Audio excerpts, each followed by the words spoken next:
Hey, this is Lou Mangello from WDW Radio, and you're listening to the Five-ish Fangirls podcast. Let's do this. The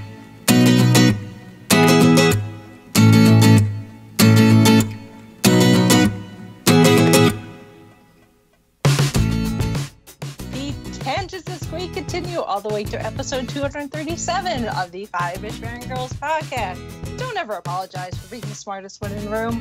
Welcome everyone to this week's episode of the Five-ish Fangirls. So glad you could join us. Let's start off like we do every week with the virtual table and see who's joined us this week. This is Brittany in Bethlehem. This is Chrissy in Salt Lake City. This is Holly from Wisconsin. And this is Rachel in Indianapolis, Indiana. Hello, everyone. Hello. Hello. A stray Chrissy has appeared. Yes, I know. I've been away. I apologize between work and, well, I'll go ahead and announce. We are expecting our second baby due in January.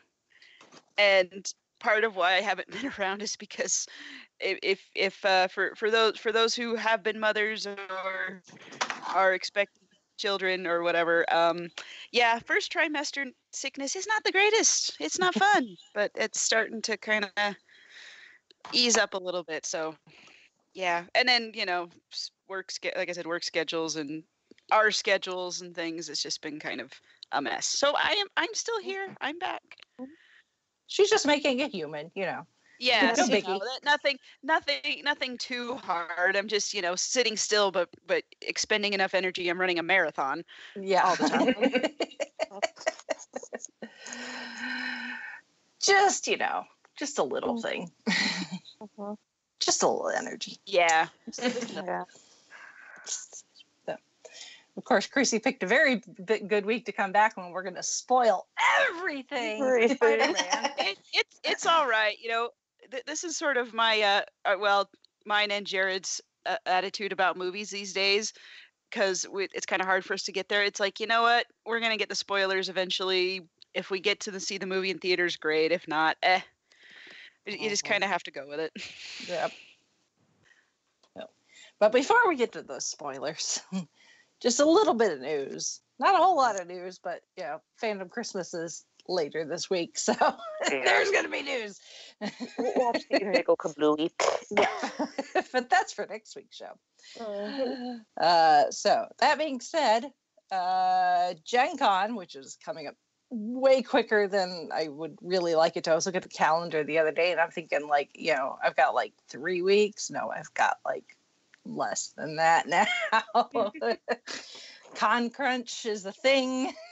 I started really working on stuff over the weekend, but anyway, so Gen Con has released the food truck schedule, which is always a big deal, because if there isn't enough food options downtown, they make sure that if you go hungry at Gen Con, you're doing something wrong. It's your own fault. Yeah. So this year, though, there are going to be 3 shifts for the food trucks. Unlike in previous years where there have been 2 shifts, a morning and an afternoon, this year there's going to be breakfast, lunch, and dinner.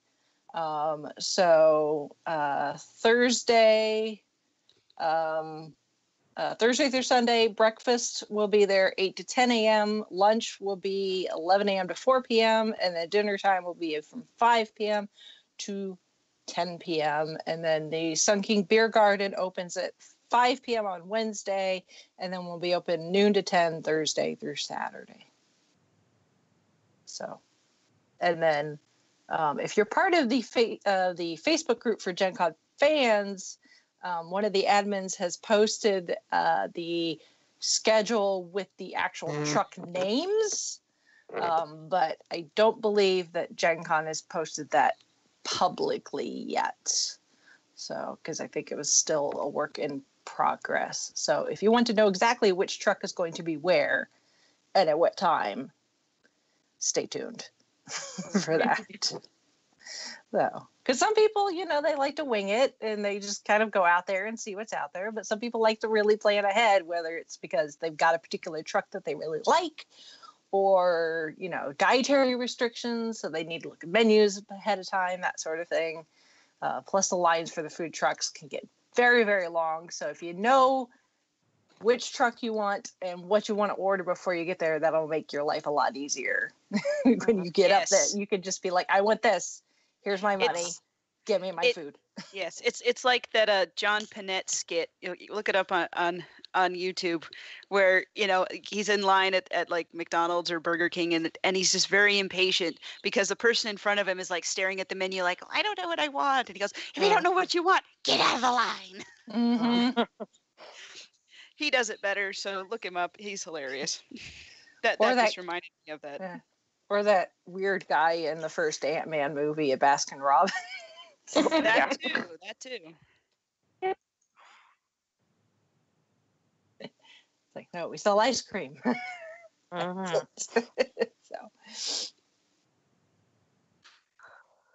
So there's that. And then just announced, I haven't seen this shared anywhere else other than whysoblue.com, which is where Brandon from Cult Cinema Cavalcade writes for. So I saw him share it, but I was like, sweet. I know I haven't. This is the first I've seen this. So I'm like, So with the upcoming home release for Avengers Endgame, so you can cry like a baby like I do in the privacy of your own home. The Russo brothers are doing what they call a We Love You 3000 tour as a way to thank the fans who have been invested in the MCU. So it's going to, they're going to go on a 9 U.S. city tour beginning in San Diego with Fandom Christmas this weekend. And then ending at D23 Expo, which is Disney Fandom Christmas next month. And there will be Funko Pops and giveaways and food, apparently. And probably a whole bunch of cheeseburgers. Yeah, probably. So, and the Russo brothers are right now, they're scheduled to be at most of these, but then they also said potential MCU talent. So, of course, that could be anybody. I mean, that could be anybody. Yeah. Well, they're probably the roster. Yeah, they're probably not saying specifically. Well, this is just my theory: is that they don't know who's going to be able to show up for one thing, and they want to keep it a surprise. So yes, well, and sometimes their people like to show up at the last minute. Yeah. Folks have been known to gate crash things. Yes, that too. So it's like, don't make any promises, but there'll be something. Yes. So you can visit the website and see the schedule, and as I guess the tour kicks off, more information, I guess, on like timing and exact locations and how to get tickets or RSVP or something, and how exactly this is going to work so that it's not complete pandemonium. I don't know. But that being said, the schedule, like I said, it's going to kick off at San Diego Comic-Con on July 20th with the Russo brothers, along with writers Christopher Marcus and Stephen Gaffili, and a special guest from the MCU, which, again, could be anybody. And then the next stop is going to be in Everett, Washington at Funko headquarters, because, of course, why not? Then August 8th, they're going to be in San Francisco at the Giants-Phillies game at Oracle Park for Giants Marvel Night. Because the San Francisco Giants like to do themed nights. They do a Metallica night every year. August 13th, they will be in Miami at a Best Buy that has not been announced yet. That's going to be... attendees will be to be announced also on the 13th. The Russo brothers will be in Chicago at a Best Buy. Also on the 13th, some body or bodies will be in Torrance, California. On August 14th, the Russo brothers will be in Minneapolis. On the 20th, the Russo brothers will be in Cleveland. And then August 23rd through 25th is D23 Expo. So, and I'm really considering either going to Chicago or Cleveland. I'm seriously considering going to Cleveland. I just looked up to see how long of drive. It's a little over 6 hours for me. It's like, I may make this happen. And then there's me. The closest one would probably be like San Francisco or Anaheim. I don't know. So I'm like, it ain't happening. Yeah. But if anyone, if you guys make it, great. And if any of our listeners make it and want to send in like a on the spot report, we'll take that too. Yeah. Be correspondence for us. You'll be our frog on the street. Yes. Mm-hmm. Or at least tag us in your Instagram pictures.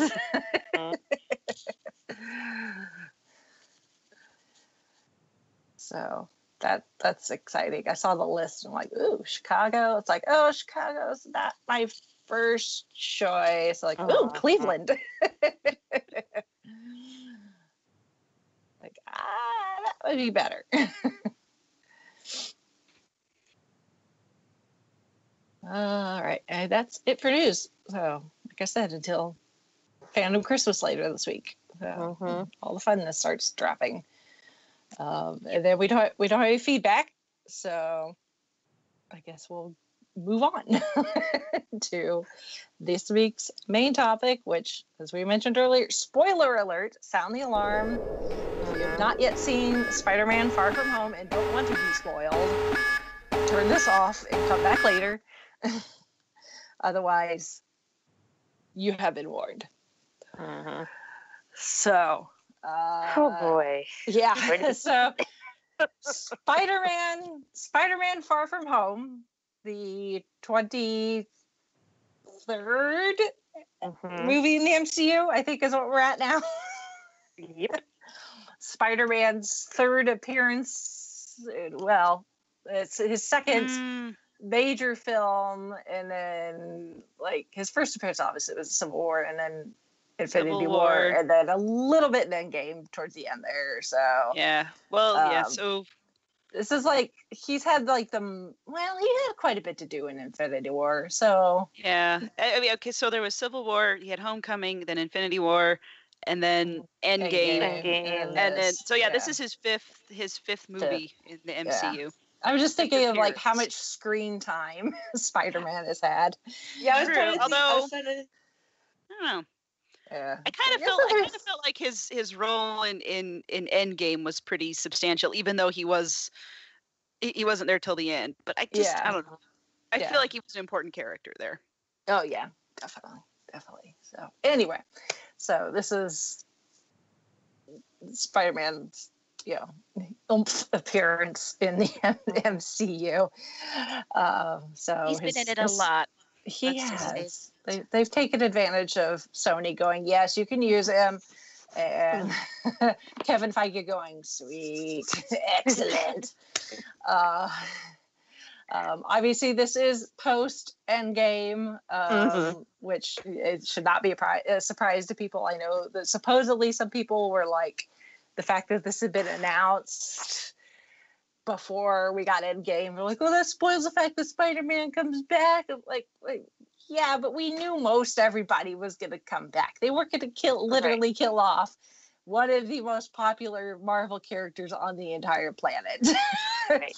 And then we didn't know where it was going to be set in the timeline when it was first announced. Exactly. And we didn't know what the fallout from him being brought back was going to be. Now we know that him being brought back, and then the not direct consequence, but the fallout from that is the death of Tony Stark, who was Peter's mentor and almost like a pseudo father figure to him, or eccentric uncle probably is more accurate actually.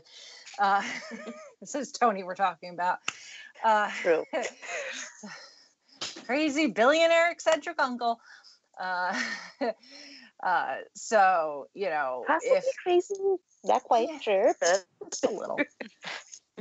We say that in the most loving ways possible because we will not speak ill of the dead. No.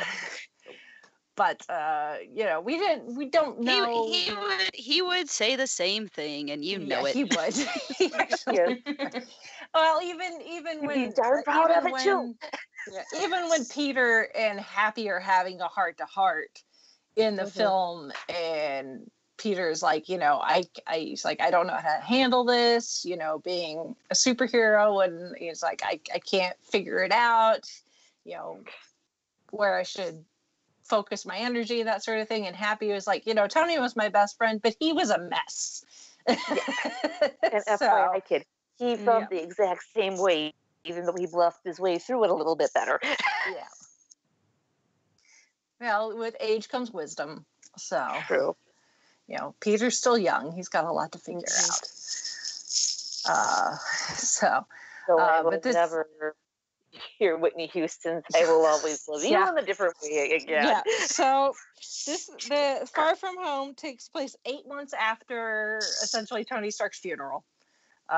So after Endgame, and we got a nice little info drop at the beginning, courtesy of the same two kids who were doing the the school news thing from Homecoming. They're really kind of crappy in school, news program. And as far as they're concerned, they call it the blip is what happened with I like the snapping a little bit better, but it's a bunch of teenagers. What are you going to do? But they kick off first we get the cold open, which is Nick Fury and Maria Hill in Mexico meeting Quentin Beck, aka Mysterio, because he doesn't actually go by that name at that point. He's just Quentin Beck.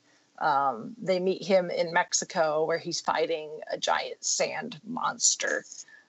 So that's a cold open. So then we get to Peter's school and the new segment, and they kick it off with this really crappily made iMovie or Windows Movie Maker slideshow of In Memoriam set to Whitney Houston's "I Will Always Love You," and it's images of Tony Stark and Steve Rogers and Natasha Romanoff and Vision. And the picture they have of Vision, apparently the only one they could find was this really crappy, low resolution pixelated picture with a Getty Images watermark on it.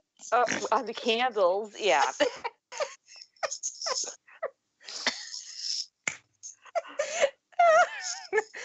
I've seen this movie twice, and both times I laughed so hard I'm crying at this thing because this is so cheesy. And I think it's the dopest thing ever. Oh, this is bad. It's really? This is a school for technological geniuses, and this is the best you could come up with.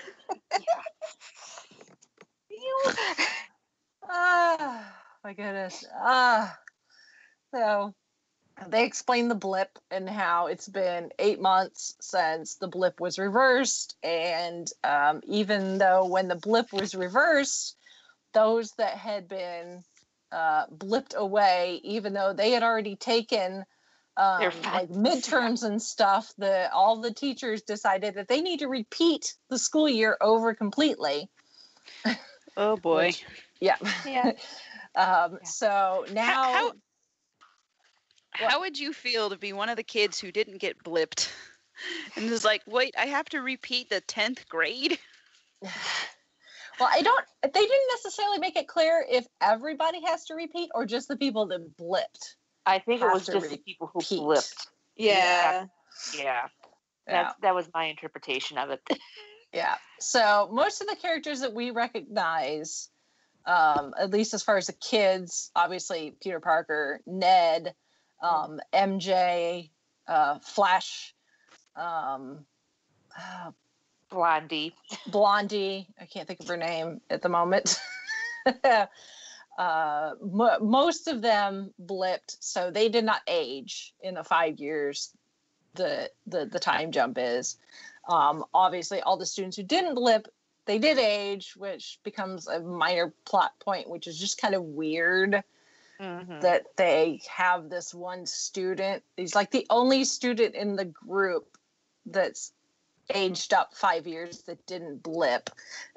And he's going on this trip. And apparently he's got the hots for MJ, which is really kind of funky, considering that they're supposed to be like, 16. And this guy's like 21. Yeah, 21 or something like that. Why is he even with them? He looks like he should be he should be working on Wall Street or something. Yeah. Or at a startup in Silicon Valley. And then the 2 chaperones that they picked for the teachers. Yeah, so we get the same teachers, from Homecoming, and the one teacher, the science teacher, apparently his wife pretended to blip. Yeah. Whenever she really ran off with a guy from her hiking group. Yeah. And then the science teacher thinking everything is witches. Yeah. And Aunt May blipped. Yeah, because we get her and Peter as Spider-Man at a fundraiser for like the United Way or something to help raise money for people who've been displaced from their homes because of the blip. Because Aunt May in her speech is saying, when I blipped back into my apartment, the people are living there were really freaked out. The wife thought I was a mistress, and the husband thought I was a ghost. The grandmother thought I was a ghost. Yeah. So we get we get a little bit of insight into how the snapping has affected people beyond what we saw in Endgame. And then who shows up fashionably late with a check? Yeah. Happy Hogan. And Peter channeling his inner Tony, like, what in the heck is going on here? Yeah, I'm sensing something. I love that face he was making. The phrase that Aunt May uses along with Happy. Yeah. There's a little bit of chemistry going on between Happy and Aunt May. Yeah. Which, can you blame Happy? Aunt May is hot. No, I know, but it's just like. Well, I mean, there were rumors about Aunt May and Tony, even though Pepper's around. True. Yeah. Yeah. Well, in the comics, at one point, Aunt May dates Jarvis, like the actual Butler Jarvis. Oh, wow. So, obviously, timeline, we'd be looking at something different, but I think that was kind of a nod to, Aunt May dating Tony's help, I guess. Yeah. Or, yeah. But no, there's a scene partway through where Peter's on the phone with Aunt May, and she's like at the charity or something that they've helped set up to raise money, and she's helping out with that, and she's they're on the phone, and Happy's there like stealing some of her lunch, and they're like flirting with each other while she's on the phone with Peter, and she has on this like, no way. Yeah. But she's just like this. It's the way she's dressed. She's very like the cool aunt, but she's just very like laid back. She's got on like these jeans and this button-up shirt, and it's tucked in, and she's got on glasses. But I even leaned, because the second time we saw it, it was with Chauncey and Liz and Tony, and during that scene, I leaned over to Liz. I said, if my butt looks half as good as Marissa Tomei's when I'm her age, I would be ecstatic. Mm-hmm. The woman is in her early 50s. And she looks like that. Whatever plan she's on, I need to get on it. Yeah, I was thinking the same thing. Mm-hmm. Oh my those were jeans. Those were frosted acid wash jeans too. To boot. Oh, Happy's a lucky man. Yep. And I think he knows it. Yep.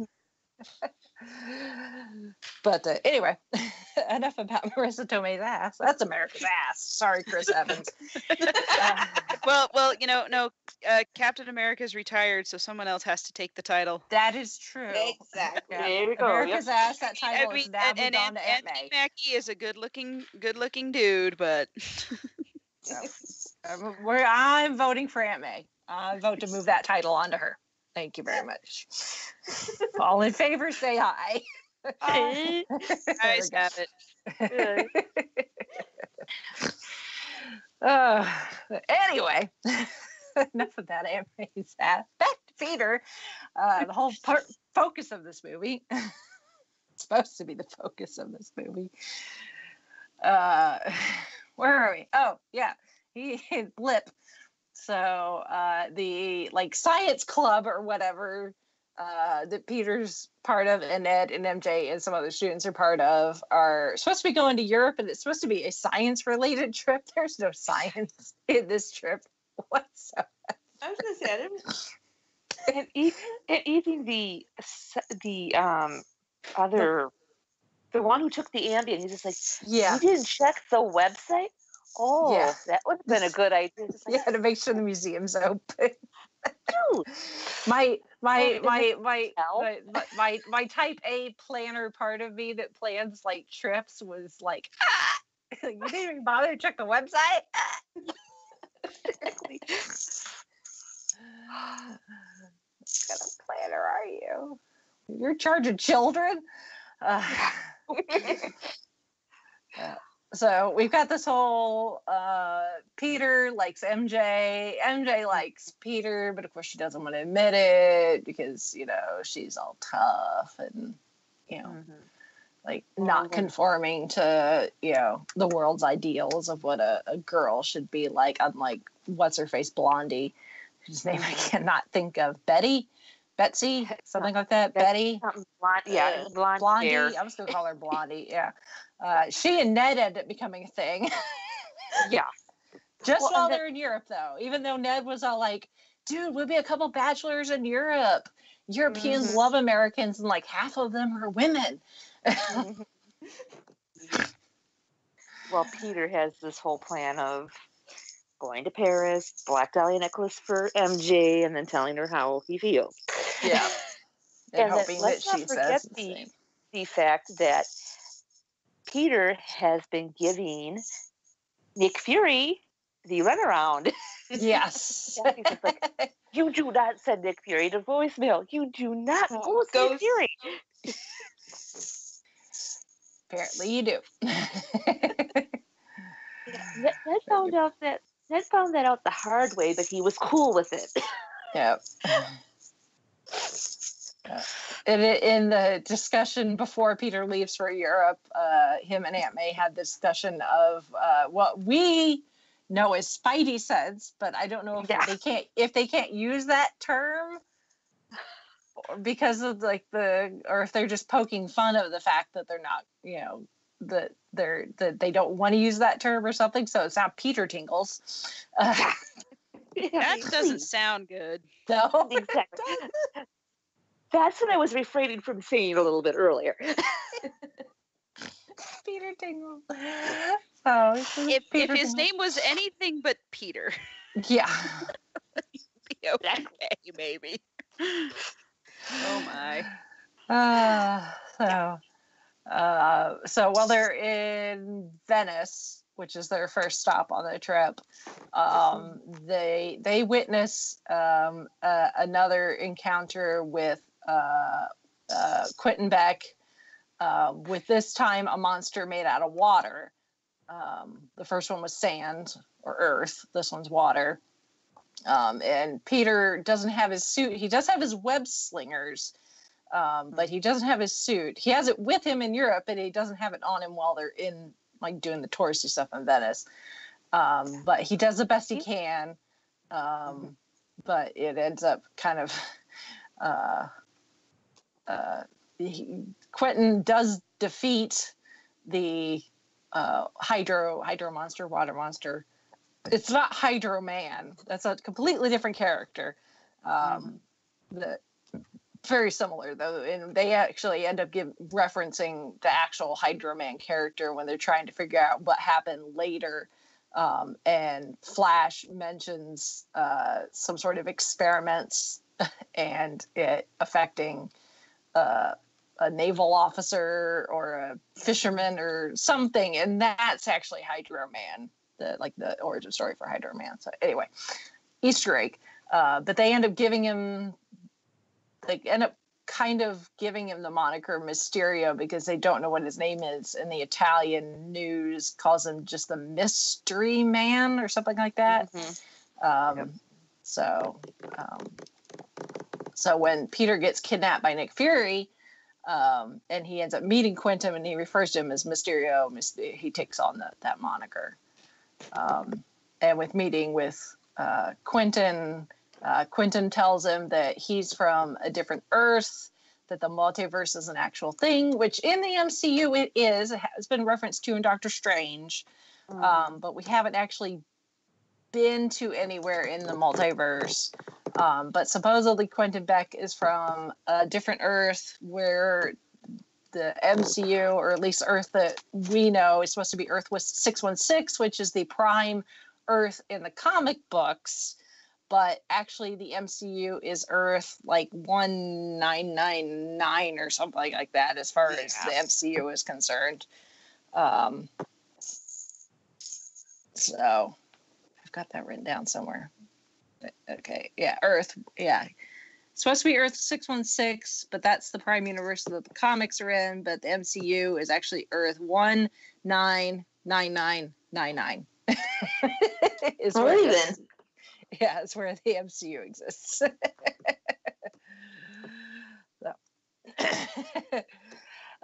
But he says that his Earth was, yeah. So he says that his Earth was destroyed by these creatures called the Elementals. So they come on. They are created embodiments of the four elements, essentially: earth, fire, wind, and water. So he's already destroyed the Earth, which was the sand one in Mexico. He's defeated the wind one, which we did not see on screen, but they reference it, and then the water one, which we just saw in Venice. And then the fire one, which is supposed to be the most powerful one, is going to pop up because they're supposedly following the same pattern and coordinates on our Earth, or this Earth, as they did on Quentin's. So they know where the last one is going to pop up, which is in Prague. Is that right? Mm-hmm. Yep. Okay. They change the itinerary. I don't keep track of where they're going. Yeah.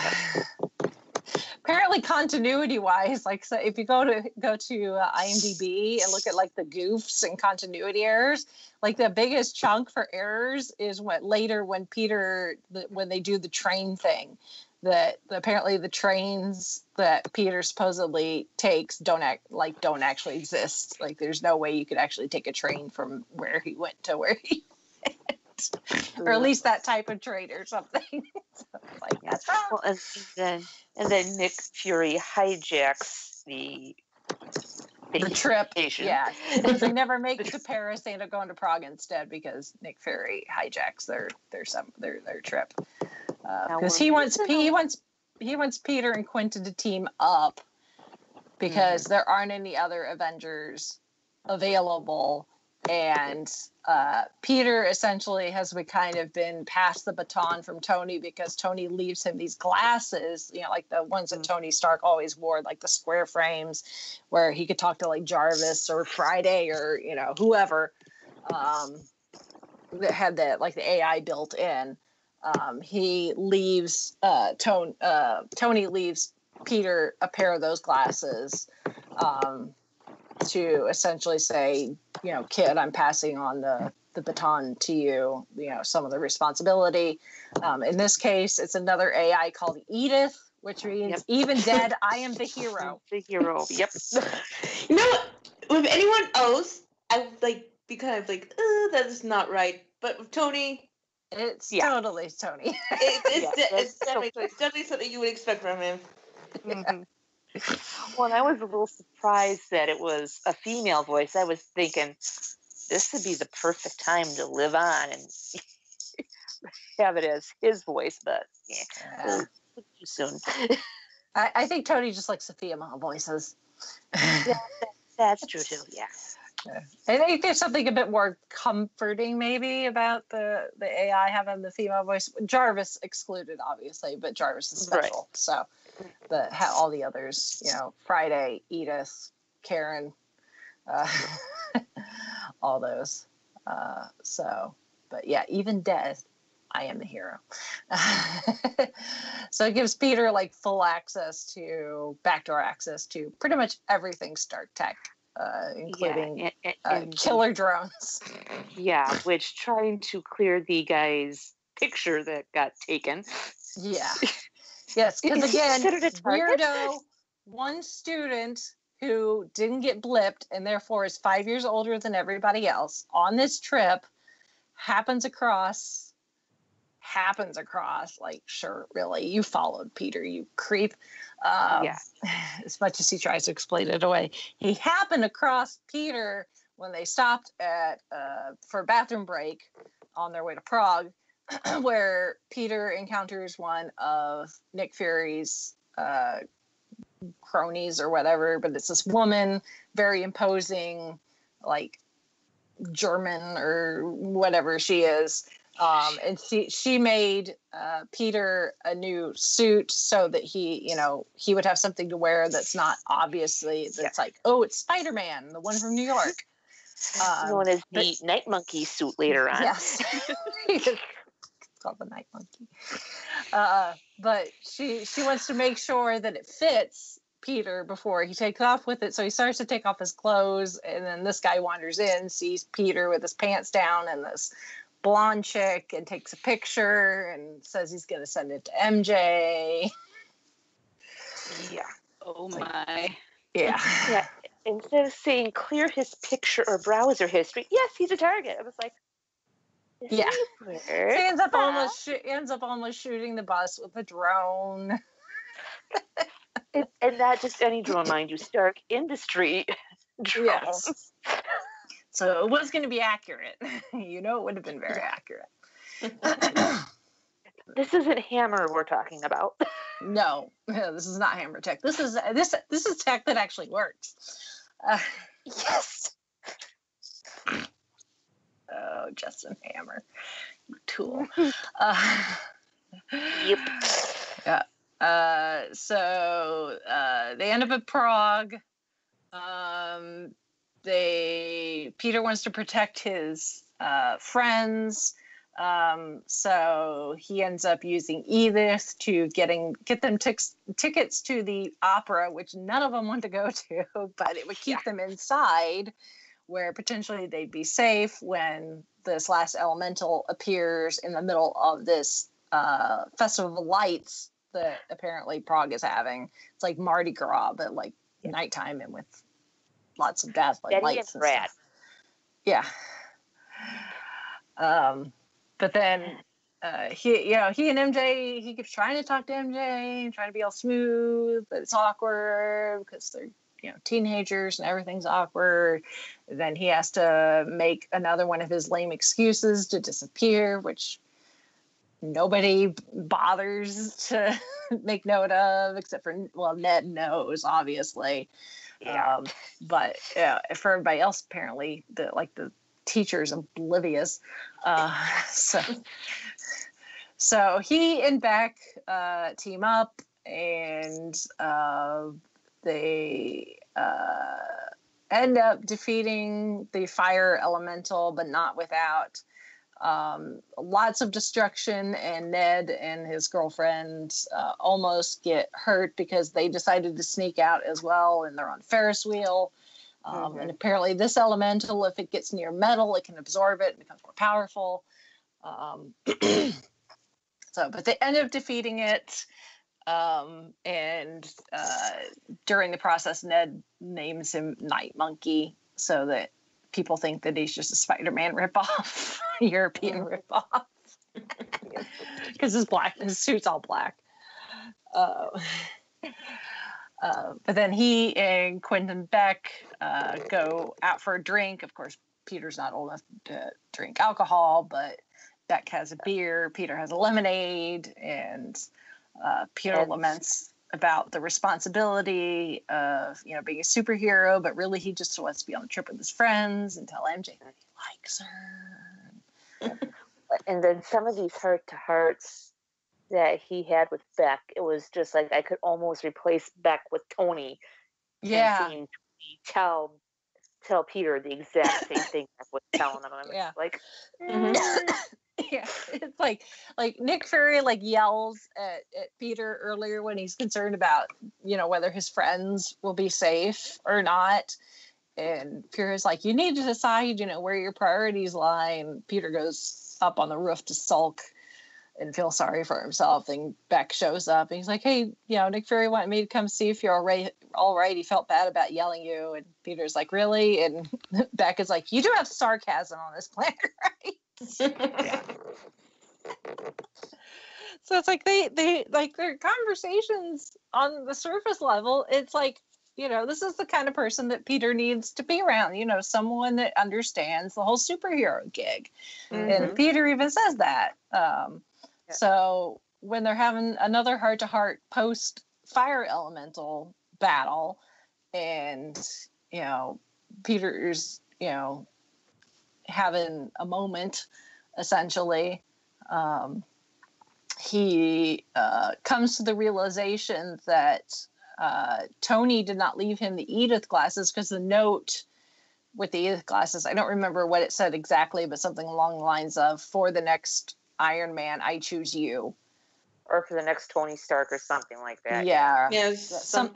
Something like that. And Peter takes it to think that Tony didn't want him to be the next Iron Man. He wanted him to find the next Iron Man, because he knows he's too young to take on that sort of responsibility.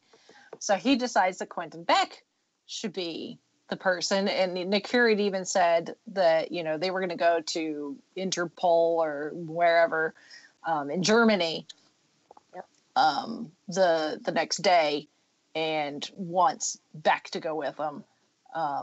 So even Nick Fury seems to think that, Beck would be a good ally to have, because there's really no one else available, because when Fury kidnapped Peter early on, and Peter's like, well, what about Thor? And they're like, he's off world. And they're like, what about Doctor Strange? Not available. Like, what about Captain Marvel? Which is that's the first time that Carol's been referred to as Captain Marvel in the MCU. Mention her name. Yeah, he's like, don't invoke her name. So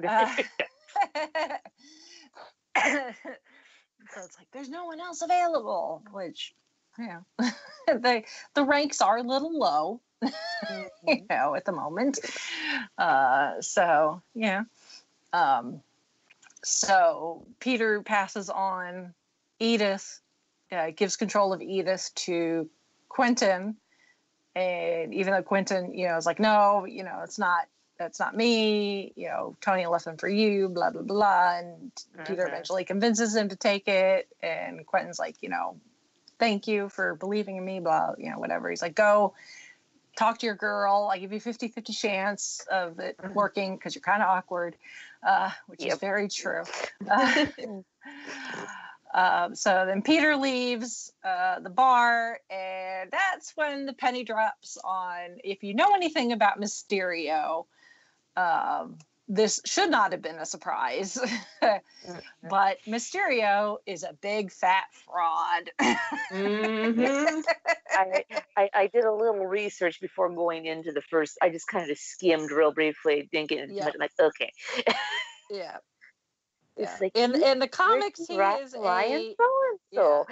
the comics, he's a stuntman and special effects, movie specialist. Obviously, with the MCU being way more modern, technology's way more advanced. He's beyond that. He's a former Stark Industries employee, and he was actually the inventor of the barf technology. If you go all the way back to Civil War, which he didn't call it barf. Tony was the one that called it barf, and Quentin took offense to that. Tony called him unhinged and fired him. We get a nice little flashback to Tony's presentation of the barf technology, and we get a little cut to a younger Quentin Beck off stage. And we find out that he's been using that technology, the barf technology, essentially, to be a pretend superhero, along with the help of a bunch of other former Stark Industries employees who are all bitter.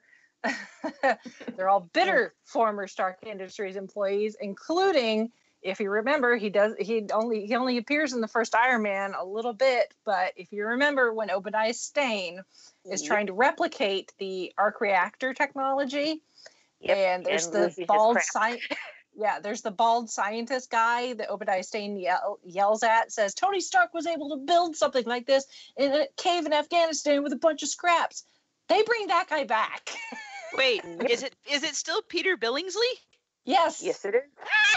That always cracks me up every time I watch Iron Man, because I love A Christmas Story. And I'm like, that's him. It's Ralphie. It's even though he's like one of the producers. Yeah. He's the same guy. They brought him back. Nice. That makes me happy for various stupid reasons, but I love it. So it's like, that's a nice callback. That's pretty awesome that they were able to get the same guy back over 10 years later. We've not seen this character in 11 years. It's like, that's kind of nuts. And then they're going to try to go back to Civil War to try to catch Beck. You're not going to. That one was that's been added in. That's been added in. But the Iron Man one with Billingsley, that one you'll be able to find. Yeah. That's a pretty iconic scene, actually. Yeah. Every time I see that, he's like, Tony Stark was able to build this in a cave with a bunch of scraps. I'm like, oh, the dude is not abiding. No. The dude is ticked. Yeah, it's like, dude, go pour yourself a White Russian and take a chill. He's so mad he doesn't have his rug. Rug does not tie the room together. Sorry. You need to find Lebowski and yeah. Good Big Lebowski reference.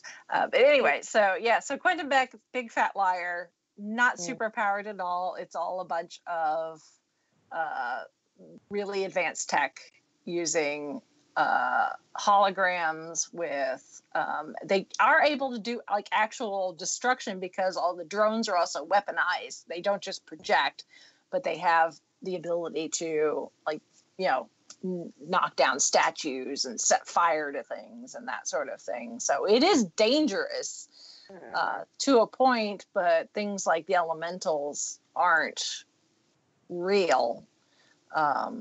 So there's no actual danger there.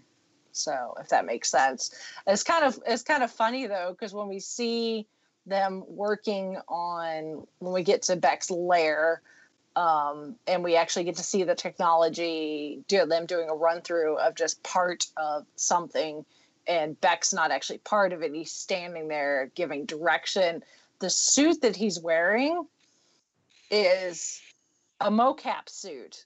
Like, if you've ever seen pictures of like Mark Ruffalo or Robert Downey Jr. or even Tom Holland filming these movies, it's pretty much the exact same suit. So I think it was kind of cool that essentially real life is getting brought into the plot. Like, and then Beck actual realized technology. a little fly in the ointment. Yes, because during the fight in Prague, one of the projectors on one of the drones ends up getting yanked off accidentally by one of Peter's webs, and then MJ finds it, and she uses that as evidence when she and Peter finally get a moment alone together, and he wants to tell her, how much he likes her and wants to give her the Black Dahlia necklace, and she's like, "You're Spider-Man." And she's like, "It's kind of obvious." And she uses the projector because it's covered in the webs. That is evidence that he's Spider-Man, and then it accidentally activates and shows video of Mysterio fighting one of the elementals, and Peter realizes that the entire thing is just one big setup, and he shouldn't have given the Edith glasses to Quentin, and he's like, okay, I'm Spider-Man. So. And then, too, he's a little hurt because MJ eyes and said he was just hanging around with him because she knew he was Spider-Man, and she didn't really admit her true feelings, and that look of hurt on his face is just like, here I thought you liked me for me, but no. Yeah. It's not easy being a teenage superhero. Nope. At all. Nope. So Peter realizes he needs to get to Nick Fury because he's sure that Beck is tapped his cell phone and stuff like that. So while the rest of the group is supposed to be leaving Prague and headed home because of the second elemental attack, they've canceled the rest of the trip and they weren't doing anything sciencey anyway. But now that MJ is in on it, she and Ned can work together to have Ned call Aunt May to call, something like that. To have Ned call Aunt May to have her call the teacher to say that Peter is staying behind, to visit family in Germany because he knows that Nick Fury is headed to Berlin. And that's when he does the whole hopping on a train thing, in the Night Monkey suit. And apparently those trains don't actually go to Berlin for those that care. Then winding up in the drunk tank with some that's after. Well, that's after. That's right. Yeah, that's after because he Fury is there. Yeah, because Fury knows everything. So Fury picks him up, takes him to what is presumably some sort of, I don't want to say shield because Nick Fury's not really acting on behalf of shield, even though their cars. Do any of the cars say shield on? I don't think they do. They're just black cars. So I don't know what organization Nick Fury is supposed to be working for, considering he's, as far as S.H.I.E.L.D. is concerned, he's not director and he's dead. So I don't know whose authority he's supposed to be working for. I mean, that depends on the interpretation of that post-credit scene, which we'll get to in a moment. Yeah. They're a little more conspicuous than a certain other agency, different. Ordering pizza under a certain name. Yeah. Different fandom. Yeah. But he tells Fury that Beck's a fake, but then the whole thing turns out to be this whole big elaborate projection thing, which gets really wild. It reminds me of the whole the astral plane sequence we get in Doctor Strange. Yes. Ancient One knocks Doctor Strange out of his body into the astral plane, and we get all the crazy colors and the finger or the hands growing out of fingers, that sort of thing. All this wacky, just visual stuff. We get that with Quentin Beck's technology. So we get a whole bunch of Spider-Mans beating up on our Spider-Man and him changing Peter's suit on him. We get a zombie Iron Man that crawls out of the grave, which that was so creepy. There's a nice little nod because there actually is a Marvel Zombies line in the comics. Probably a little nod to that. But it's, Peter's not sure what to believe what he's seeing, because this hologram technology is just so good. So he ends up getting his ass handed to him essentially by Beck, where he ends up almost getting run over by a train. He gets hit by the train, but he survives. He lives, but not without some injuries. where he ends up getting on the train, passing out, and wakes up in the drunk tank in the Netherlands. Which Tom Holland, Netherlands. But tish. Yeah. Yeah. I don't know if that was intentional or if it was just one of those happy things. So, but anyway, yeah. Peter being able to pull the lock. Yeah. And even though he's injured, he's still strong. Yeah. He's stronger than your average, 16-year-old. And the other guys in the drunk tank with him are obviously football. Sorry, I should probably use the proper terminology for the Netherlands. Football, what we would call soccer fans, who obviously got a little crazy at the latest match. And it had to be like Otis on Andy Griffith and need to go sleep it off. Yeah, and but Peter leaves the door open, but they decide to shut it and just stay in the jail cell because apparently everyone in the Netherlands is like super polite and super nice. And then we get a glimpse of the warden talking to his wife on the phone with the black Spider-Man mask. With the night monkey mask on. He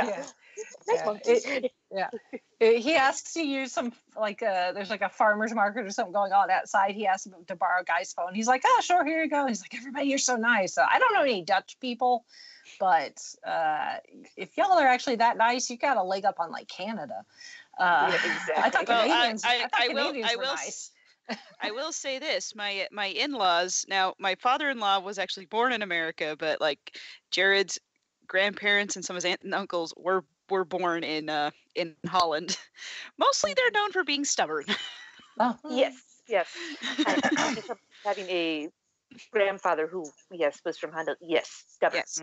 But then again, most of the interesting stories I hear about him were from World War II because they were all part of the Nazi resistance, or the resistance against the Nazis. Anyway, but that's another story.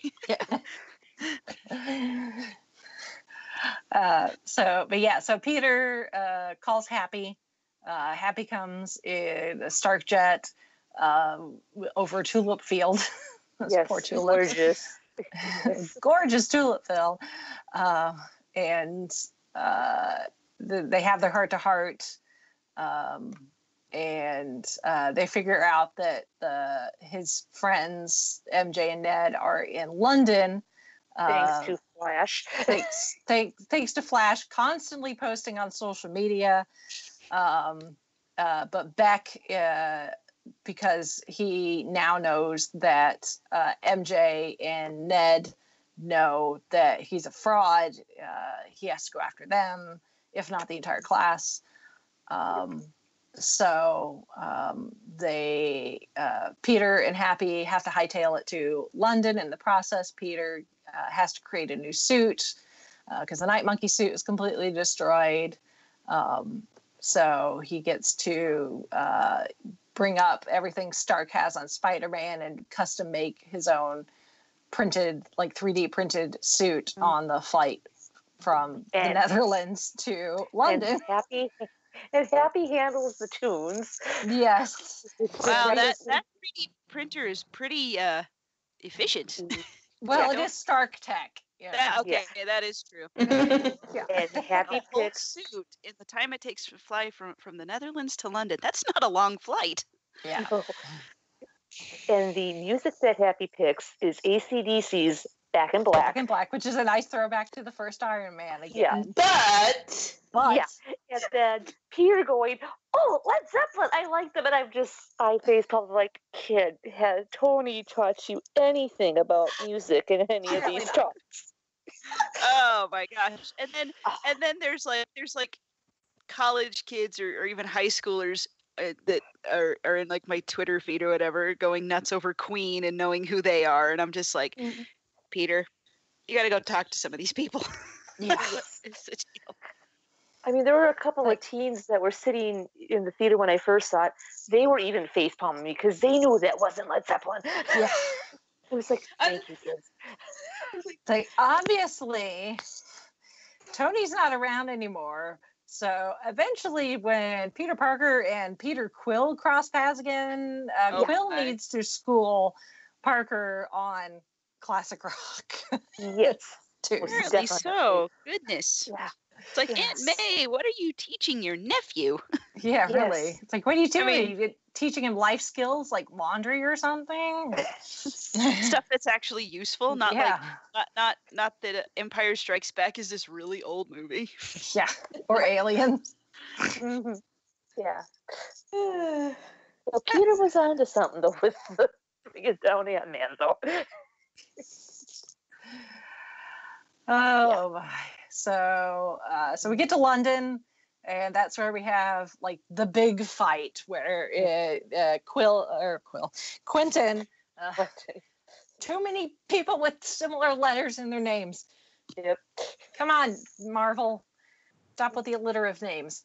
That was Stan Lee's doing. Yeah, I know. You just wanted stuff that rolled off the tongue. There's a Big Bang Theory episode about it. Yeah, I know. That's a conversation for another time. Comic book character names. The good, the bad, and the tongue twisty. So that's where we get the big battle. Beck decides that to really be able to convince the world that he should be the next Iron Man, he needs to, quote unquote, stop an Avengers level event, but also make sure that no Avengers will actually show up. So he's got Nick Fury and Hill there, and he's got the whole, the drones ready, and the drones themselves can be cloaked, just like the helicarrier can. So that's why nobody sees them, even when the projection's not necessarily going. But it's his whole story is that it's like all of the elementals like come together, feeding off the energy of the center of the planet or some sort of dimensional rift energy or something. It's a whole bunch of hokey is what it is, because that's who Mysterio is. He's a hoax.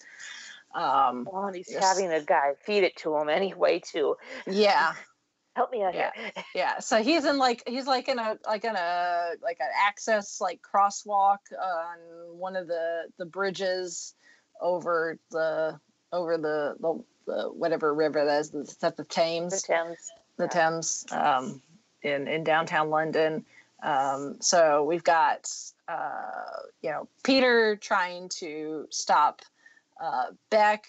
Now that he knows that most of it's fake, he just needs to get on the inside of the projection, shut the drones down, and then it's just him and Beck. And of course, Beck is just human, so he should be able to take him down. In the meantime, Happy is trying to save MJ and Ned and Peter's friends, and the Stark Jet gets blown up, so they have to go to the Tower of London into the Jewel Vault, which Moriarty, I think, would be very pleased. Yes, I was waiting for a little nod somewhere, like, okay, was he going to show up? Yeah, really. And then also, Happy had to place a call in to Fury to give him the heads up. Yeah, trying to give him the heads up.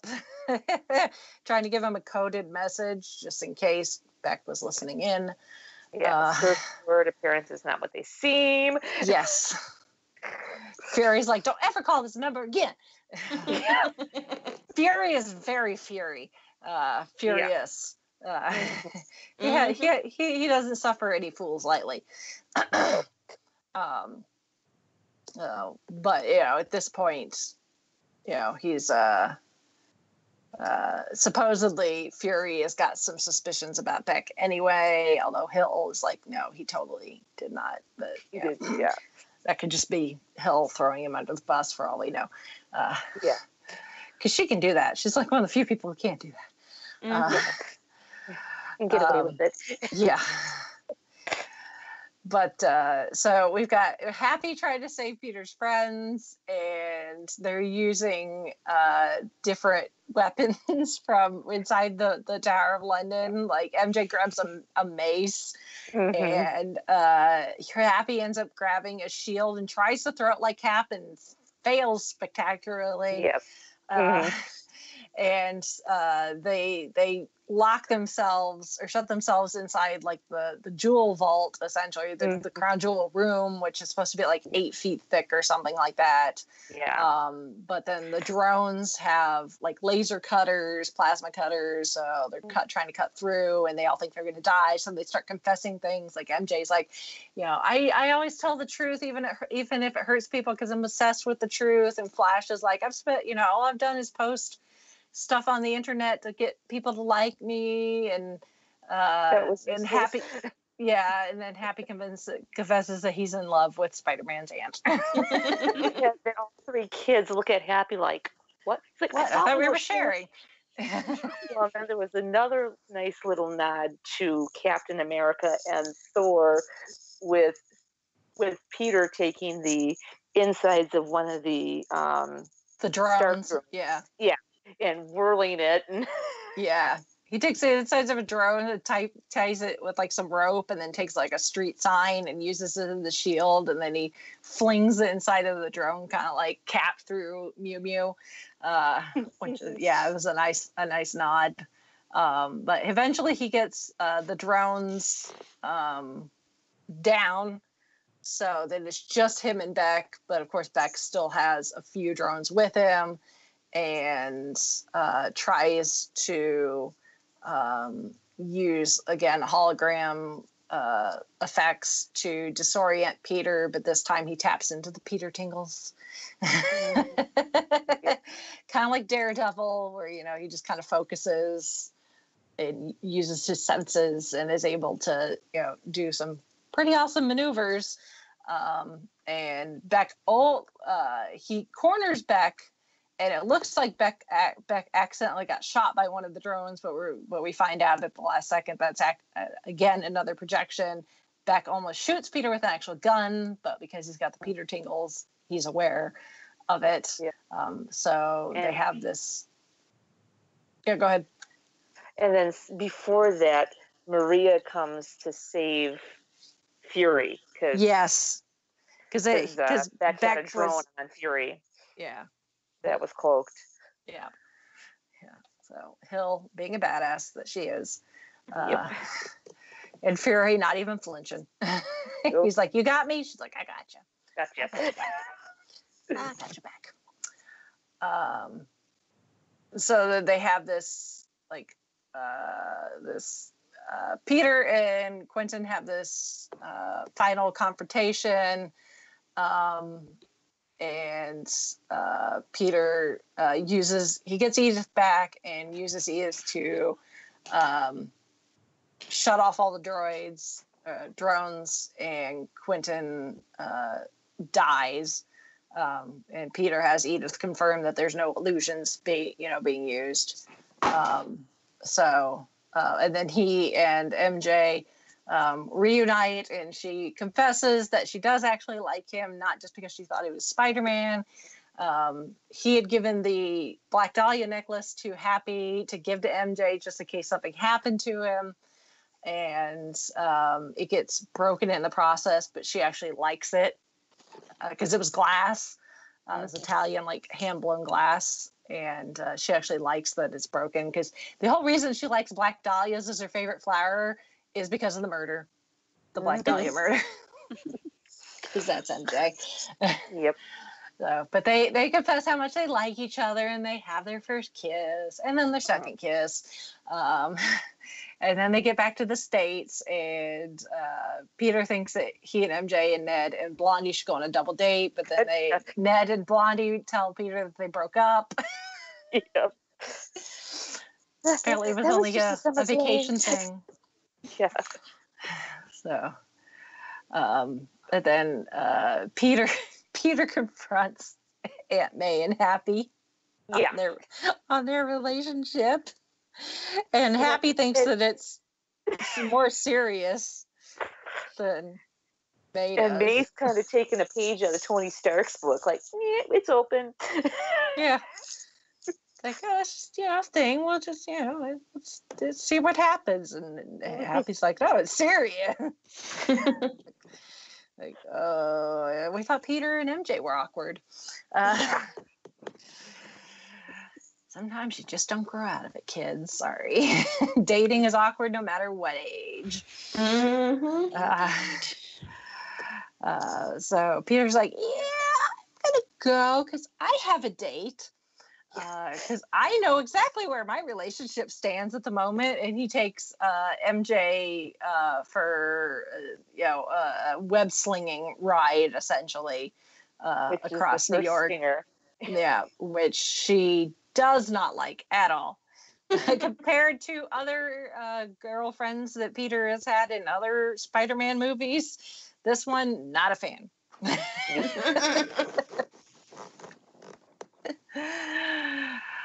But they're still cool with each other, so they still like each other, so it's all good. That's the movie until we get to the big credits. Oh, dear Lord. Which essentially picks up right after Peter has set MJ down, and she's like, I'm not doing that again. He's like, okay, no problem. He's like, well, I'm going to go now. And just as he's going to take off, they're in like... news. Yeah, it's breaking news. They're not in Times Square, but it's something like that in New York City. So there's big screens and ticker, things. This newscaster comes on and they're like, breaking news, Mysterio, Quentin Beck is dead. But we've got footage, the warning, this may be disturbing, and it's drone footage, essentially, that Beck had the drones recording, but he has edited it and doctored it in a way that makes it look like he stopped the elemental, but Spider-Man attacked him and killed him, and was actually responsible for the drones attacking like his friends and stuff. And then the news anchor is like, but wait, there's more. It's like an infomercial. But wait, there's more. There's more to this story, and we turn to the dailybugle.net, which I went to. It does not go anywhere at the moment. Marvel needs to get on that. It should. Right? Yeah, it should. Unless I spelled something wrong, which is always a possibility, but I checked earlier today. It doesn't go anywhere. But anyway, so we get now video from the dailybugle.net, and they essentially turned it into like an Alex Jones type like news. I'm using very big air quotes here, news. But it's J. Jonah Jameson. And not just any J. Jonah Jameson, it is J.K. Simmons as J. Jonah Jameson. They've changed up his look, so it's not the exact same J. Jonah from the Tobey Maguire Spider-Mans, but still, it's the same actor playing the same character. Oh my goodness! Both times that I saw the movie, the theater lost their freaking minds. Well, and you kind of see it was coming because right after the scene with Beck dying, all you see is this quick glance of a laptop and then somebody pulling a flash drive and closing the laptop, and we don't know whose hand it was, but I'm thinking it might be. Yeah, it's what's his face. Yeah. It's Ralphie. Yep. It's Ralphie. Evil Ralphie. I was like, I knew it was only a matter of time before we got the Daily Bugle and J. Jonah Jameson brought into the MCU, but I did not expect them to get J.K. Simmons to not reprise this role, because this is a different universe, essentially, because this is the MCU universe, not the Tobey Maguire universe, but still, to get the actor to play essentially the same role again and now bring it into the MCU is just, I don't know why that excites me so much, but it's just one of those, I think, it's another one of those casting things where in this case, he is J. Jonah Jameson. Yeah. So he's just so perfect for the role. It's kind of one of those things. It's like, you know, someday, like years and years and years down the road, they might try to reboot Iron Man and cast somebody else. And right now, you just think, no, nobody else can play that role except Robert Downey Jr. It's like, no, it belongs to him. Same thing with like Hugh Jackman and Wolverine. Yep. J. Jonah Jameson. He's J.K. Simmons, and that is fact. Yep. Yes, it is. But because this is a more modern setting than the Tobey Maguire movies, at this point, especially because of the time jump, it's 2023. So the Daily Bugle is having to get with the times, and I'm assuming they're not really a newspaper anymore. They're an online news media, like conglomerate type thing. So, which again is, they actually make a joke earlier, when the kids are watching the news in Italy. No, is it that, or it's when he's talking to MJ and on the bridge, and he was going to tell her he likes her, and she's like, "Oh, you're Spider-Man," and he says something about the news, and he's like, "Well, the news would never lie." Well, and then the whole with her shutting down Brad. Yeah, and then her shutting down Brad because they're like, "Dude, why no more pictures, especially in bathrooms? Like, that's just creepy." So, yeah, Brad just needs to go away because that was just weird. Yeah. There's just a whole weird like subplot that, like, it could have been any other student that could have been interested in MJ and kind of had that pseudo love triangle thing going on. But the fact that it was like the one student that didn't get blipped in this group, and therefore he's 5 years older than the rest of them. It's just, he looks like he should be one of the teachers, not one of the students. I don't know if he's supposed to be one of the chaperones or something. I'm not entirely sure, but it was just weird. He could have sweet talked the one whose wife got blipped into being chaperone. Yeah, maybe. I don't know. But the J. Jonah Jameson shows even more video, and it's of Quentin Beck outing Peter Parker as Spider-Man to essentially the entire world. Yep. Telling everybody what his name is and showing his face. Yep. So that's a thing that's now going to cause a problem for Peter. Just a little. Just a tiny bit. And that even before was that scene where Peter's talking and you think he's going to pull a Tony Stark, I am Spider-Man. Yeah. It's the Happy May scene. Yeah. He's like, I've been very careful with my identity, but he's like, I've been very secretive the last few years, but I'm tired of the secrets. Are you two dating or not? Right. Yeah. Yeah. So that's a big setup for Spider-Man 3, and more than likely the Sinister Six. Right. Because we got a little nod to the Sinister Six in the post-credit scene from Homecoming when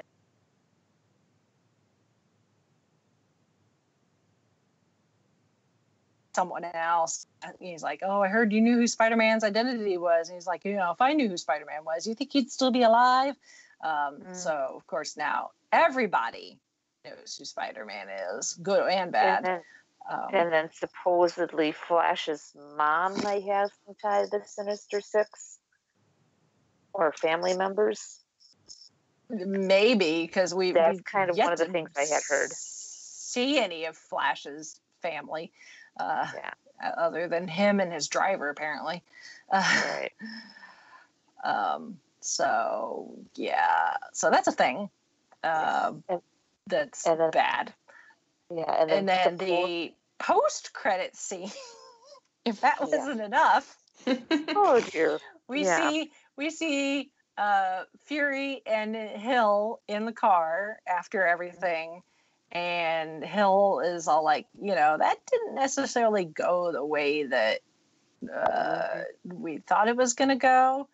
And they change, and we realize that the Fury and Hill that we've seen this entire movie is Talos and his wife. Yep. From Captain the Marvel. Skrulls from Captain Marvel. Mm-hmm. Yep. And again, and the theater lost their happened. mind. Oh my goodness. So then she convinces Talos that he needs to call the actual Nick Fury. Yeah. Who is supposed to be on vacation. And we see Fury, and he's got like on a tropical shirt, and it almost looks like he's at Tahiti. That's what's gonna pop to my head on Tahiti. Yeah, really. As soon as you pan back, I'm just like, is there going to be a scene with him and Coulson sipping adult beverages next to each other? Yeah, some little beverages, little umbrellas.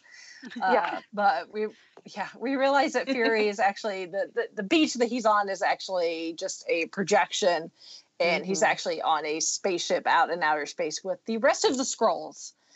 And somebody find him his shoes. They got work to do. Yes, and apparently he needs his shoes. I don't know why he misplaced his shoes, but yeah. So Nick Fury misplaced his shoes. Now, according to the director, it's only been the Nick Fury that we saw in Infinity War that got dusted and then came back in Endgame and was at Tony's funeral. That's the actual Nick Fury. Okay. It's only been the Skrull replacements in this movie, according to the director. But still, the fact that there have been people running around, Skrulls running around as other people, just now when you go back and like watch anything in the MCU, you're going to be questioning. Yeah, like now were there certain members of the Avengers that were Skrull? Yeah. So that puts like a whole, I don't want to say doubt, but that's almost makes you want to second guess almost everything that you've seen, like at least timeline wise post Captain Marvel. Right. Because as far as we know, the Skrulls had never been to Earth prior to the events in Captain Marvel. So from the mid 90s to 2023, which is where we are now in the MCU, there are potentially people we know that are actually Skrulls, and it's apparent that at least some faction of S.H.I.E.L.D., or at least Nick Fury, has kept in touch and has been working with the Skrulls even after Carol said that she would help them find the rest of their people and find them a new home. Mm-hmm. Because this is now modern day Nick Fury on this spaceship with a whole bunch of Skrulls. So they're still working together.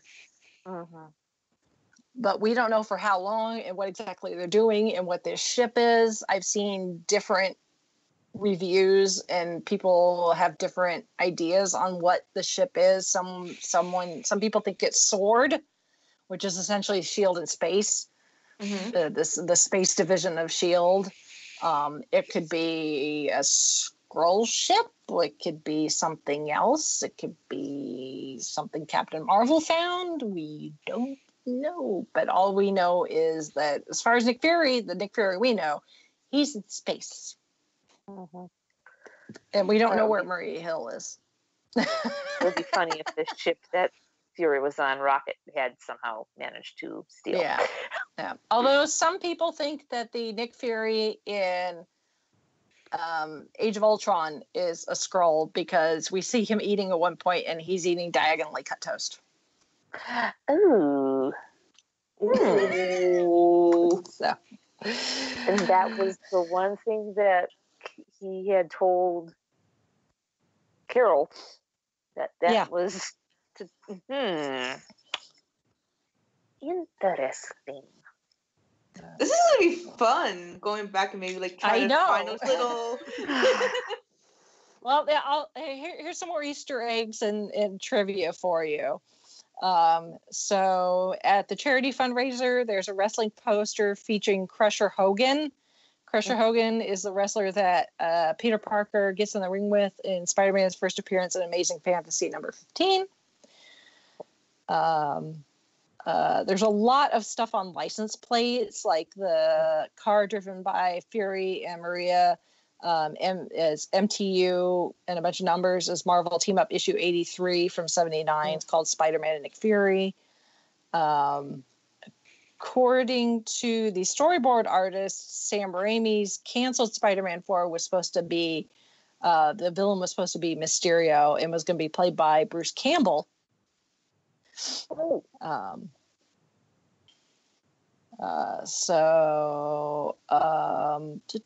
There's an actual United Airlines safety tie-in video that features Ned and includes a tribute to Stan Lee. There is no Stan Lee cameo in this movie, so if all those rumors that people thought he had managed to film a cameo for this before he passed, those were just rumors. There's no fact behind that. So yeah, his cameo in Endgame is Stan's last physical cameo.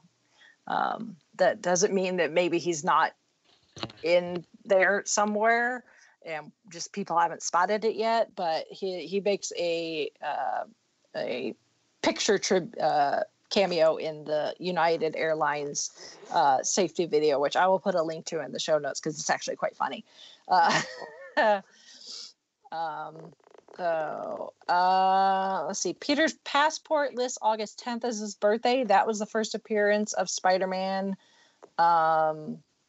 in Amazing Fantasy 15 that was released August 10th, 1962.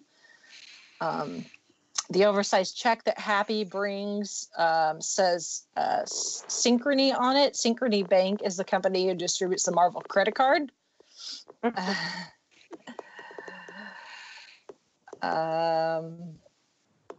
Sailor, that's who it was. Morris Bench, that's Hydra Man in the comics. That's who Flash Thompson's talking about. The aquatic terror science experiments done on a sailor.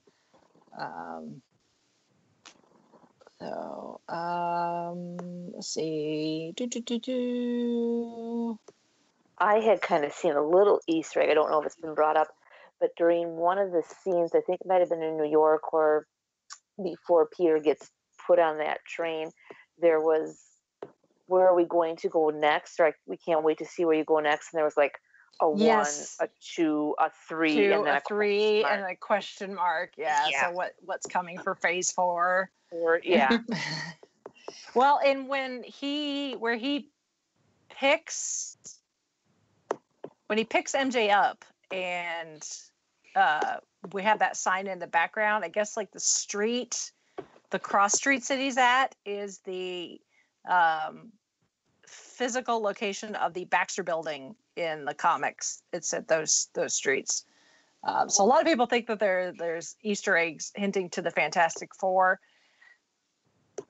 If they are, they're very, very subtle because obviously this was made before the Fox deal went through, and they legally would not have been able to even really put Easter eggs before all the ink was dry on that deal. So if there's anything that hints to the Fantastic Four, I guess to be in that legal gray area, we have to say that it's just a coincidence at this point. And they can probably retroactively make it fit down the line. Marvel can neither confirm nor deny. Yeah.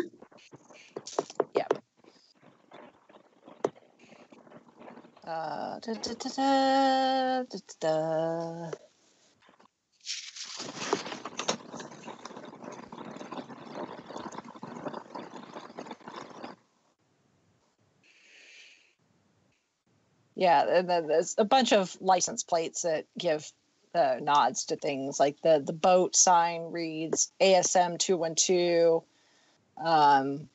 which is when the Hydro Man made his debut at Amazing Spider-Man number 212 during the Earth elemental attack. There's a license plate reading 463 because the Earth villain Sandman made his debut in Amazing Spider-Man number 4 in September 1963. So, yeah, there's license plates essentially that nod to each of the elementals or their villain counterparts debut in the comics. So, which that's easy enough for them to do as far as Easter eggs. So, and I'm sure there's probably a lot more that just people haven't uncovered yet. It's one of those things where you see it on multiple viewings and you start looking for things, and then when it comes out on home release, people can go through it frame by frame. And they will. Yes. There will be whole websites and wikis dedicated to such. Yes, exactly. For it. Yeah, but I mean, overall, this was a fun romp, especially considering the heaviness that was Avengers Endgame.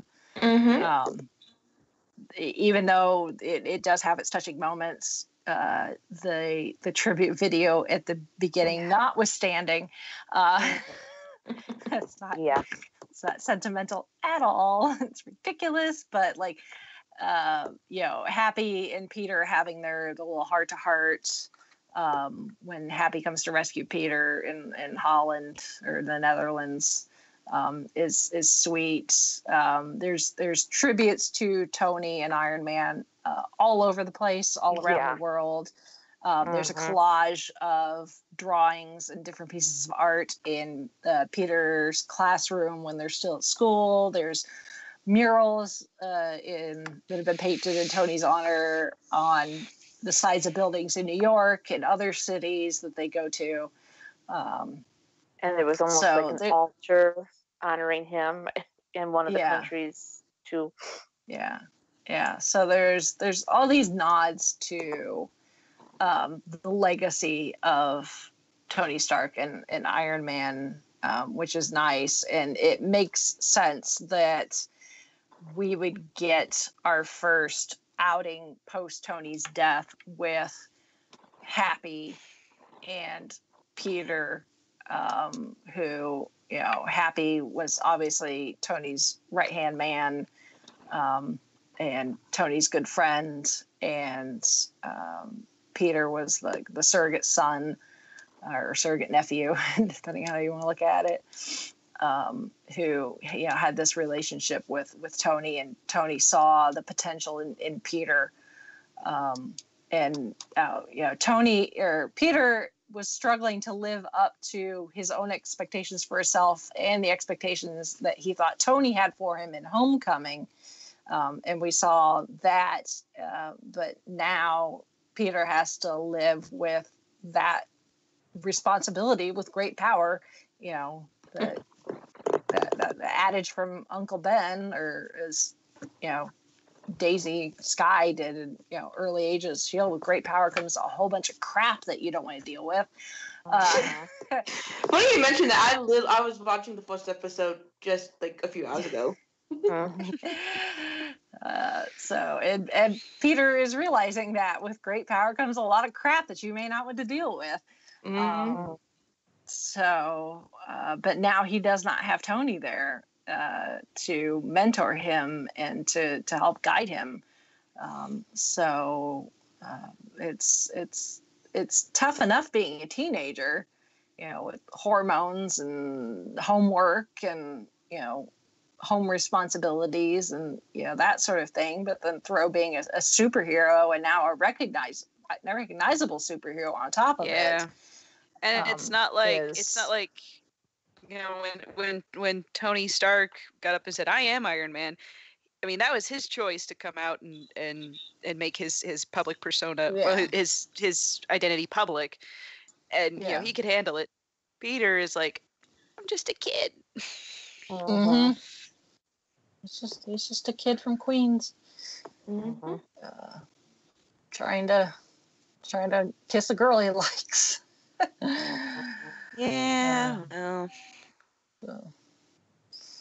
But it'll be interesting to see, especially now, as we're talking about this, we're going to get, hopefully, we don't know for sure, but hopefully, knock on wood, come Saturday, as we're recording this, when Kevin Feige takes that stage at San Diego Comic-Con, that we're going to get some sort of schedule and can, for movie releases, at least for the next couple of years, and maybe extrapolate from that where we might be headed as far as plot, because we know what they've dropped for us. Well, what plot devices are now dangling out there waiting to be picked back up.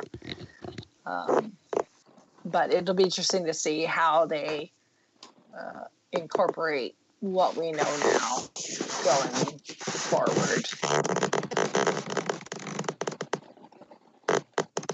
And how this may or may not affect our certain agents of S.H.I.E.L.D. So. Well, we'll see what happens. It's a good movie. It's quick, which, I mean, it's 2 hours, which is average for these movies, but considering Endgame is 3 hours and Infinity War was almost 3 hours, this felt really short compared to. It's kind of like, oh wait, I can go longer. Wait, oh, I don't need to. All right. Yeah.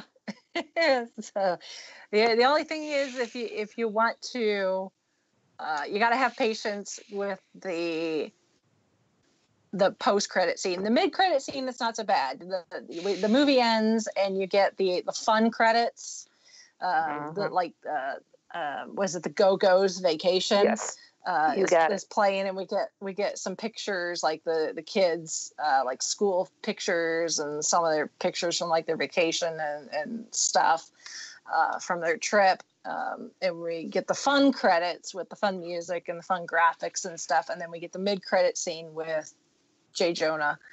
But then you have to wait through the scrolling credits to get to that Nick Fury scroll reveal. And I don't know if it's my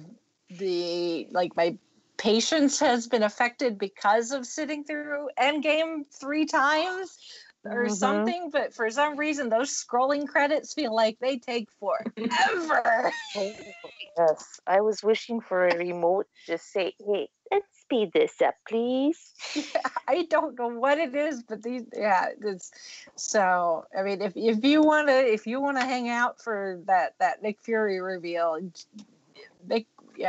hopefully there's like Pokemon that you can catch or something while you're waiting. Check Facebook or something, because I swear those credits are like, they seem like they go on forever.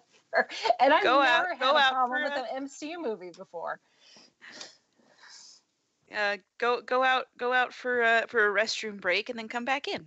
If your movie theater is set up as such, which mine is. Yeah, say if the bathroom's close enough to the theater you're in, go to the bathroom real quick and then come back. I've never had a problem with sitting through scrolling credits before. 22 MCU movies, I've never had a problem until this one. I don't know what it is about the credits on this one. But, I'll be glad when it comes out on home release and I can just go fast forward.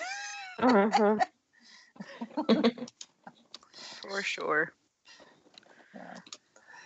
That's really my biggest quibble with the entire movie is the scrolling credits seem to take forever.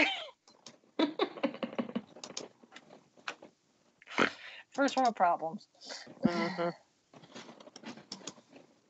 I love, like, no matter how many movies I've seen and, like, stuff I looked up, I still don't know what half the jobs are.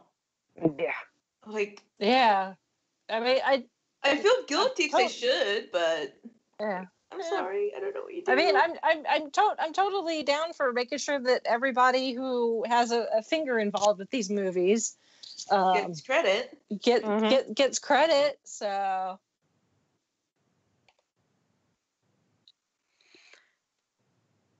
Well,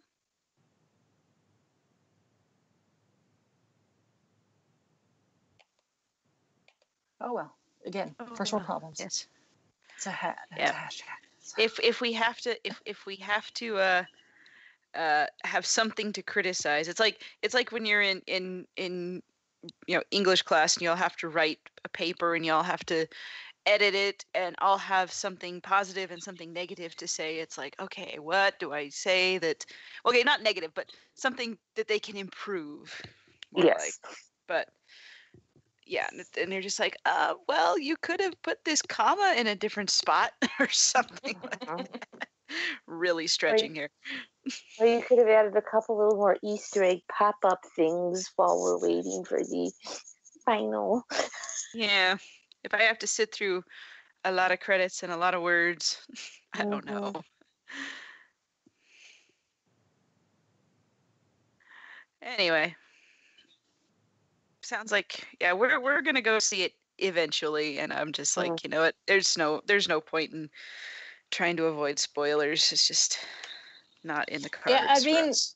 yeah, I mean, I knew it's the mid. Yeah. Yeah.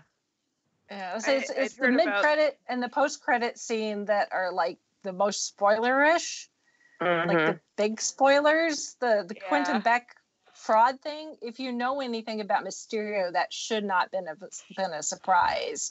Yeah. The other people involved, especially bringing back people from like the very first Iron Man, that's a bit of surprise. The extent of and how they decided to do this version of Mysterio.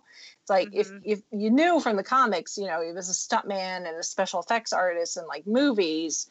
But so I didn't know how exactly they were going to modernize that so that it worked in the MCU. But when, it gets to the point where it reveals that the whole thing's fake, I was not surprised. I was expecting that reveal at some point.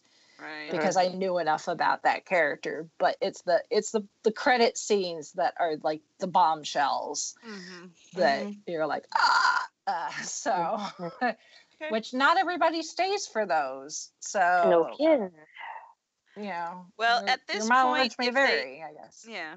At this point, if people don't stay for the mid-credit scenes in Marvel movies, they don't care enough to care about the bombshells anyway. Yeah. Just So anyway. 90% of the movie is not anything super like revelatory or like creating ripples within the greater MCU. So yeah, which I think is what they were going for. We've had enough really big ripples that now we're going to start getting to things that are bombshells for individual characters, but not necessarily the entire MCU as a whole. Right. Cool.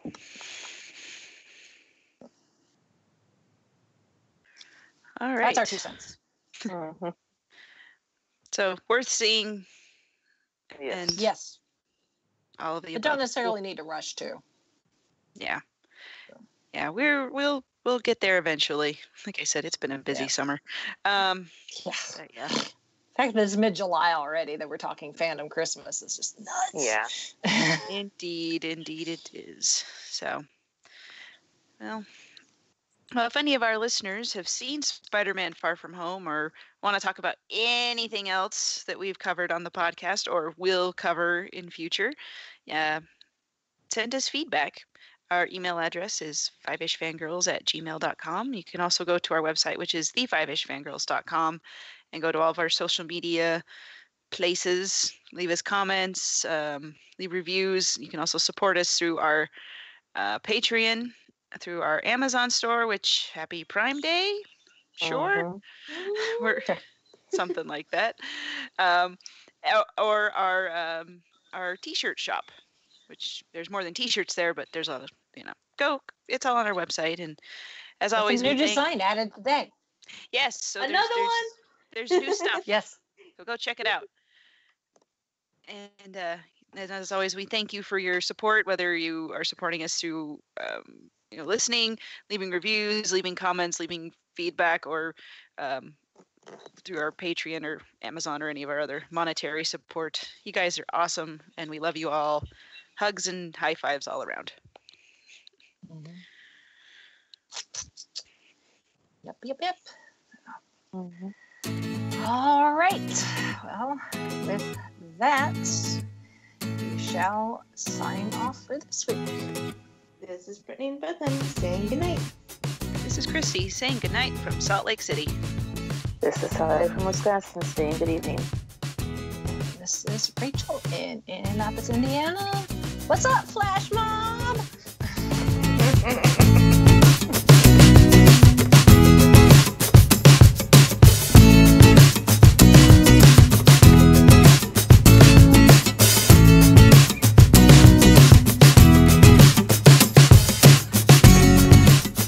You have been listening to the Five-ish Fangirls podcast. You can find more episodes and information at thefivishfangirls.com. Any and all books, movies, games, and any other forms of media mentioned are owned and operated by the respective copyright holders. No copyright infringement is intended or implied. If you wish to support the show, the easiest way is to leave us a rating and review on iTunes. More ratings and reviews will make it easier for others to find the show. If you wish to support us monetarily, you can do so at patreon.com/5ishfangirlspodcast. All money goes towards fees and equipment to keep the show going. For official Five-ish Fangirls merchandise, visit redbubble.com/people/5ishfangirls. We love hearing from our listeners and encourage feedback. You can email us at fiveishfangirls@gmail.com. You can also like and follow us on Facebook at facebook.com/5ishfangirls. Thank you so much for listening, and may the squee be with you.